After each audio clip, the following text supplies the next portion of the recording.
teman-teman sahabat maritim, di podcast kali ini aku lagi sama salah satu tokoh pemuda yang keren banget. Terus beliau juga selaku ketua Serikat Nelayan Independen, seorang aktivis juga, dan Sekretaris Jenderal Dewan Pimpinan Pusat Kasta Independen.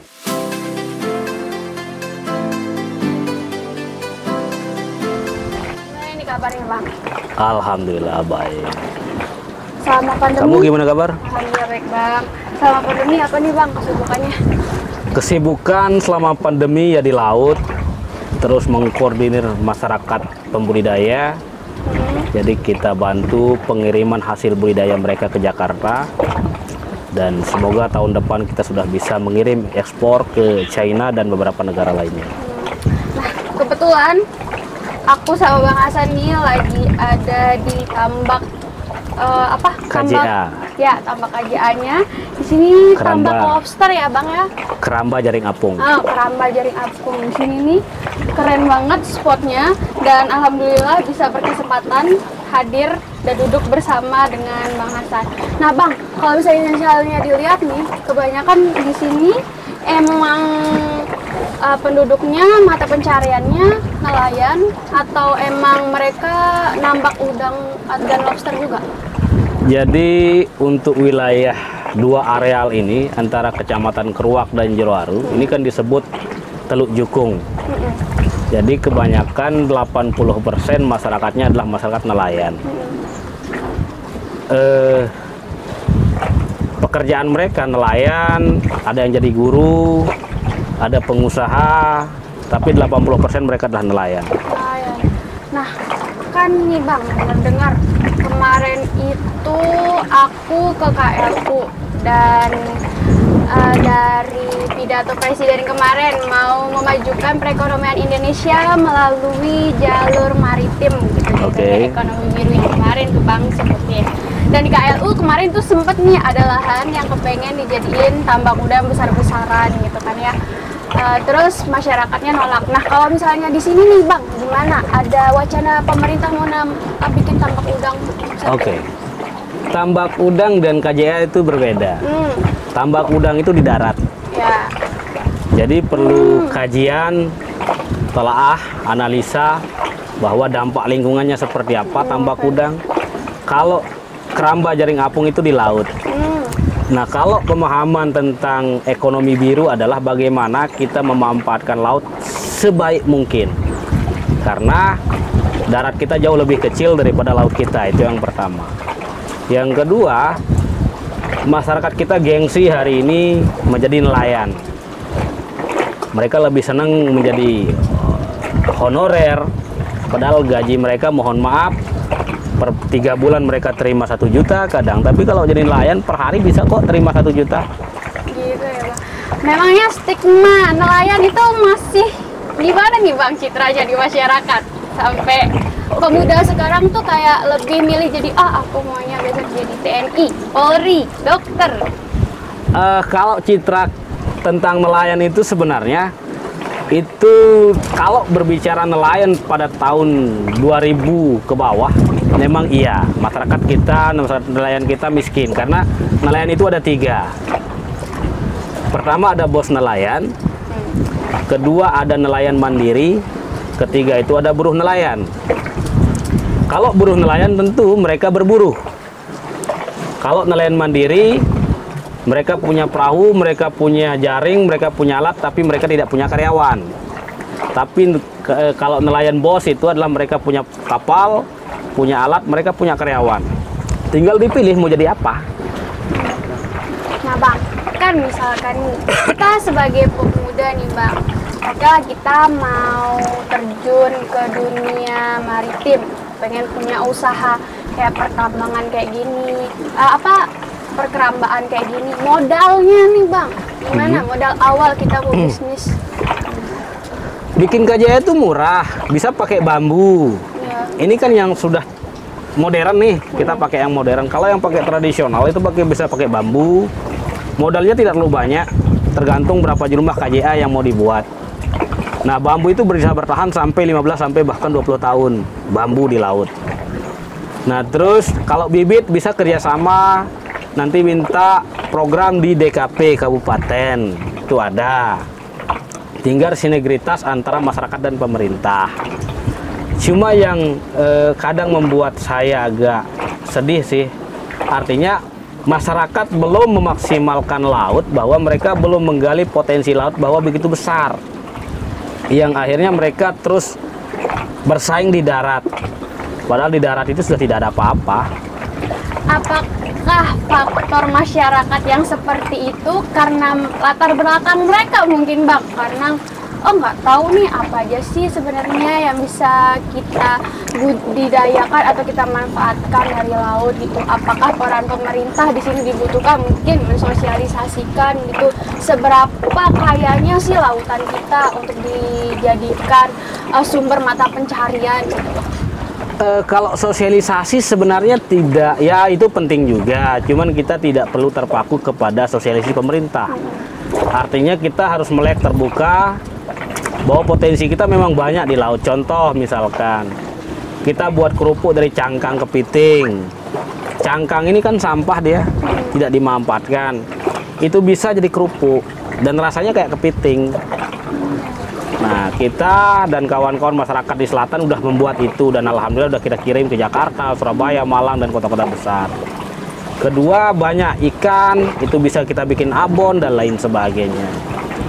Tinggal trust, bagaimana membangun kepercayaan terhadap masyarakat nelayan, masyarakat pesisir. Kalau orang berbicara tentang saya pengen buka usaha, cuman saya tidak punya modal, hanya orang-orang bodoh yang mengatakan itu. Yang kalau mau jadi pengusaha itu yang pertama harus konsep yang dimatangkan. Kalau kamu tidak punya modal, tinggal kamu jual konsepmu, cari kawanmu yang punya modal. Sinergi di situ. Balik lagi ke pembahasan ekonomi biru dengan background masyarakat kita yang seperti itu. Oke. Apakah bisa nih ekonomi biru diterapkan jangan deh di Indonesia, di wilayah ini aja atau di sekitar kita, bisa nggak sih Pak? Sangat bisa dong. Coba lihat deh laut kita, masih berapa ribu hektar ini yang masih terabaikan. Kamu misalkan dan teman-teman yang lain, kelompok mahasiswa atau siapapun itu, saya ingin buka usaha nih. Apa ya kira-kira kalau di laut? Ya bikin KJA aja. Lepas misalkan punya 20 lubang, kamu lepas satu lubang itu 100 sampai 150 lobster. Pas panen besok 6 bulan 7 bulan, kamu udah bisa terima uang. Kalau 20 lubang bisa sekitar 3 sampai 300 juta. Gampang ya Bang sebenarnya kalau ada niat dan usaha. Fokus. Betul Bang. Tapi bisa dibilang pemuda 4.0, maunya yang instan, maunya nggak yang ribet. Aduh, males nih, belum KJA, belum urus peraturannya, perizinannya dan lain-lain gitu. Padahal kita punya lautan yang kaya banget ya Bang ya, yang pastinya bisa dimanfaatin banget kan. Kemarin aku dengar-dengar nih Bang, di Jepang yang maksudnya Jepang itu udah terkenal banget sama makanan seafoodnya. Padahal lautannya cuma seberapa sih Pak? Cuma seencrit, tapi kayak Jepang pasti identik dengan makanan laut. Kenapa Indonesia tidak bisa seperti itu Pak? Bahkan Jepang penyuplai terbesar untuk ikan itu dari Indonesia, itu yang pertama. Ya. Kedua begini, saya ingin, kenapa saya pulang kampung, saya baru 4 tahun di Lombok. Saya ingin memberi contoh kepada teman-teman pemuda dan masyarakat bahwa menjadi seorang nelayan itu kita bisa kaya. Kalau kamu pengen kaya, jadi nelayan. Jadi per bulan kita bisa menghasilkan ratusan juta jadi nelayan. Jadi nelayan ya Bang ya, nggak kayak stigma di luar sana yang aduh nelayan kotor, amis narik-narik jaring. Kalau kotor ya wajar, karena pertama kamu di air, ya. Kedua, kamu bersentuhan langsung dengan karang dan lain sebagainya. Tapi nelayan milenial itu ya ketika jadi laut ya ketika di laut jadi nelayan dong. Tapi ketika ke kota kamu jadi bos. Betul banget. Jadi ada suatu poin yang aku ambil dari Bang Hasan di YouTube. selama air laut masih ada, nelayan tidak boleh Miskin. Mantap sekali. Nah Bang, di era-era digital nih Bang, perannya pemuda untuk meningkatkan ekonomi biru Oke. ini seperti apa sih Bang? Kalau kami di sini untuk meningkatkan ekonomi biru, kita sedang memberikan edukasi tentang literasi keuangan. Betapa pentingnya literasi keuangan, dan itu juga bisa diterapkan nanti teman-teman yang di kota mau mencoba itu, saya bisa kasih teorinya, ilmunya bisa. Jadi teman-teman yang masyarakat pesisir, apa yang bisa diolah itu diolah. Kalau bahasa milenialnya ya UMKM. Jadi kayak misalkan cumi hanya kalau di pesisir yang biasa kita lihat dipotong, dibelah, dijemur, habis itu udah. Nah kita olah jadi sambal, itu bisa bertahan sampai 3 bulan. Kita masukkan toples, kita kirim sampai keluar daerah sebagai oleh-oleh. Kepiting, ikan, semua kita olah. Harganya yang dulu 15.000 bisa menjadi 100.000. Berapa naiknya, tinggal bagaimana kita kemas, terus branding dan lain sebagainya. Bahwa di laut itu orang-orang kota itu harus bersyukur sama nelayan, karena nelayan itulah yang memberikan mereka makanan yang begitu lezat. Betul. Kalau nggak ada nelayan nggak ada sushi ya Bang ya. Sushi yang sesegar itu nggak ada. Nah, kalau misalnya dilihat nih Bang, pemuda-pemuda yang ada di sekitar sini sudah berapa nih UMKM-nya? Kalau di wilayah selatan ini alhamdulillah lah ya, udah lumayan banyak. Jadi mereka ada yang handle untuk seperti yang tadi kerupuk kepiting, ada abon, kedua ada ikan, terus ketiga ada banyak apa sih namanya? Saya lupa namanya. Nah itu yang kita kirim, bahkan setelah dikemas kita kirim ke luar negeri, kita ekspor itu. Oh, udah sampai luar ya produknya? Sudah. Keren sih. Nah Bang, kan lihat nih, kemarin juga aku lihat di beberapa pantai yang ada di sini tuh, kalau siap ada wisatawan nih, kadang sampahnya masih di mana-mana nih. Oke. Nah itu ada pengaruh nggak sih Bang ke misalnya kualitas, apalagi kita yang memanfaatkan ini tambak ini, ada pengaruhnya nggak Bang? Iya. Kayak sampah-sampah. Makanya dari awal dari SNI sendiri, Serikat Nelayan Independen, kita punya agenda per sekali 1 bulan itu menjaring sampah namanya. Jadi sampah-sampah ini kan datang dari berbagai macam. Jadi di wilayah pesisir kita buatkan tempat sampah, pembakaran dan lain sebagainya. Nah kalau berbilang berpengaruh, sangat berpengaruh, baik untuk kehidupan ikan, biota laut, mata kita. Kadang kita sangat marah ketika melihat sampah-sampah kan gitu. Jadi per bulan kita dari Serikat Nelayan Independen punya agenda menjaring sampah. Jadi setiap bulannya ada tuh kegiatan-kegiatan itu. Oleh sih diterapin ke ini ya Bang ya, ke desa-desa yang lain gitu. Karena sayang banget udah sebagus ini, tiba-tiba nongol sampah, kan kasihan tuh Bang. Nah kalau misalnya di sini, di daerah sini Bang, kan ini banyak tambak. Biasanya jenisnya lobsternya apa nih Bang? Kalau di sini ada 2, kalau di mana-mana sih ada 2 kalau yang budidaya. Ada jenis lobster mutiara dan pasir. Yang kedua ke depan, ini akan menjadi wisata maritim. Kita akan garap menjadi wisata maritim. Jadi wisatawan yang datang dari kota ketika mereka mau bermain ke laut, kita akan ajak keliling ke masyarakat nelayan. Nanti mereka bisa langsung nangkap lobsternya sendiri, masak di tempat. Nah, jadi mereka juga belajar bagaimana proses budidaya, bagaimana proses packingnya, berapa bulan mereka harus budidaya, apa saja pakan lobster dan lain sebagainya. Selain mereka dapat wisatanya, mereka dapat ilmunya. Nah, Bang, kan di sini ada serikat-serikat nelayan-nelayan gitu ya, Bang. Kalau misalnya ini petani ini, aku dengar kalau misalnya mereka butuh pupuk itu kayak disubsidiin sama pemerintah gitu Bang. Kalau nelayan kayak gimana Bang? Kalau lobster ini kan Kalau lobster sebenarnya tidak terlalu banyak penyakit kalau lobster. Cuma yang menjadi satu problem sampai hari ini yang belum kita bisa selesaikan adalah pakan. Pakan. Jadi kan cuaca tidak setiap hari baik. Ketika cuaca lagi buruk, nelayan nyari ke darat, siput keong dan lain sebagainya, itu yang mereka cari. Makanya kita sedang mencoba riset, semoga bisa menciptakan pakan lobster itu seperti pakan ayam dan lain sebagainya. Kita coba sedang riset hari ini. Kemarin kayaknya sempat booming yang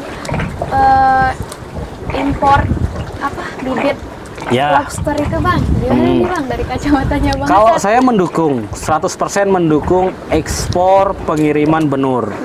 Kenapa?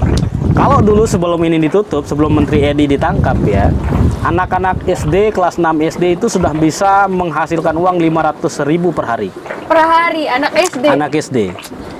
Nah, jadi saya sempat menantang Gubernur NTB, kalau ini digarap selama 2 tahun, kalau masih ada masyarakat pesisir yang miskin, saya akan tinggalkan NTB. Saya pernah tantang Pak Gub seperti itu. Saking memang sudah dilihat ya Bang ya, udah di-research. Jadi sebenarnya kalau berbicara jauh lebih tentang masalah benur, itu permainan mafia sebenarnya. Jadi masyarakat kita dimatikan. Jadi aturan-aturan itu tidak boleh mengirim, tapi mereka orang-orang besar itu yang bermain. Mungkin itu stigma. Kenapa terciptanya stigma kalau nelayan itu nggak mau jadi nelayan, nanti miskin, karena bukan karena kita jadi nelayan kita miskin, aturan. Karena betul ya Bang. Jadi kayaknya ada revisi nih buat pemerintah. Makanya ya kalau mungkin nggak boleh saya sebut di sini karena cukup rahasia ya kalau benur ya. Cuman wilayah ini adalah salah satu sentral budidaya nasional. Ini sudah menjadi kampung lobster, sudah menjadi areal budidaya nasional. Jadi besok di sana yang dermaga akan dibangun lokasi outletnya lah untuk lobster. Jadi pemerintah pusat dari KKP akan membangun itu, semoga segera terrealisasi supaya masyarakat kita jauh lebih banyak yang tertarik untuk mari garap laut, supaya persaingan di darat agak sedikit. Kasihan kan orang-orang darat. Betul. Terlalu banyak saingannya. Sampai kemarin ada istilahnya mau nanam padi kalau bisa di lautan, karena daratan itu sudah sempit oleh manusia di Bang. Dan kebanyakan orang juga bersyukur nih adanya COVID, bisa seleksi manusia biar nggak terlalu sempit nih bumi. Nah Bang, kan kebetulan nih tanggal 23 September Hari Maritim Nasional, dan wacananya Indonesia itu 2042 diusahakan bisa menjadi poros maritimnya dunia. Nah dari kacamatanya Bang Hasan ngelihat gimana penduduknya, gimana pemerintahan kita yang sekarang, bisa nggak tercapai Bang? Kalau bisa dibilang bisa, ya sangat bisa. Sebenarnya saya ingin berbicara bahwa pemerintah kita telat. Artinya seharusnya mereka garap laut itu sejak lama. Karena orang Cina bahkan datang ke Indonesia nangkap ikan kita, mereka bawa, sementara masyarakat kita orang Indonesia tidak mau ke laut. Bahkan mereka datang dari daratan Cina ini untuk datang ke laut Indonesia, telah dapat pulang tiap hari begitu. Nah, artinya kalau Indonesia serius, pemerintah kita serius menggarap tentang bagaimana perekonomian maritim, saya rasa masyarakat kita akan jauh lebih kaya dan tidak akan ada lagi masyarakat yang miskin. Yang kedua, aturan ini sebenarnya tidak hanya terfokus di pusat. Seperti masalah benur tadi, kalau ini dibuka keran ekspor benur, tidak ada lagi kok masyarakat miskin di pesisir. Berarti bukan hanya dari segi penduduknya saja ya yang bermasalah, tapi dari aturan-aturannya juga gitu. Mungkin perlu duduk bersila bersama sambil ngopi kali ya Bang ya. Begitulah, tidak hanya sekedar wacana lah ya. Jadi pemerintah ini jangan hanya sekedar wacana. Jadi mari bergerak bersama demi terwujudnya nawacita lah namanya yang dibuat oleh Jokowi, demi terwujudnya ekonomi hijau lah, yang ekonomi biru lah. Semua harus bergerak, tidak hanya pemerintah tapi masyarakat juga. Makanya saya percaya selama air laut masih ada, tidak boleh ada masyarakat miskin. Selama air laut masih ada, masyarakat itu dilarang miskin gitu, karena memang kekayaan alam yang ada di Indonesia itu benar-benar banyak banget ya Bang. Jangan sampai kita kalah, kita jadi buruh di negeri sendiri jadinya ya Miris. Bang ya. Miris kalau itu ya. Iya, bosnya malah datang-datang dari negeri-negeri seberang Bang ya, gitu. Nah Bang, aku mau minta nih pesan dan kesannya, khususnya untuk pemuda nih yang bakal meneruskan nanti isi-isi lautan, bakal jadi calon-calon pemimpin lah nih Bang. Apa nih pesan-pesannya Bang? Pesan saya tidak terlalu banyak sih. Jangan terlalu banyak niat, tapi banyaklah bekerja. Jadi niat itu jangan hanya sekedar niat, tapi lakukan apa yang ada dalam niatmu. Konsep dimatakan dan lakukan. Jangan hanya sekedar wacana, tapi mari bekerja, laksanakan dan cepatlah kaya. Karena kalau kamu miskin, kasihan keluargamu. Betul itu. Jadi terima kasih banyak buat Bang Hasan. Sudah dikasih kesempatan buat ngobrol-ngobrol. Semoga sukses selalu Bang. Sama-sama. Selalu menginspirasi tokoh-tokoh pemuda yang ada di luar sana. Dan terima kasih buat teman-teman juga yang udah menyaksikan podcast kali ini. Kita muda, wujudkan poros maritim dunia. Terima kasih.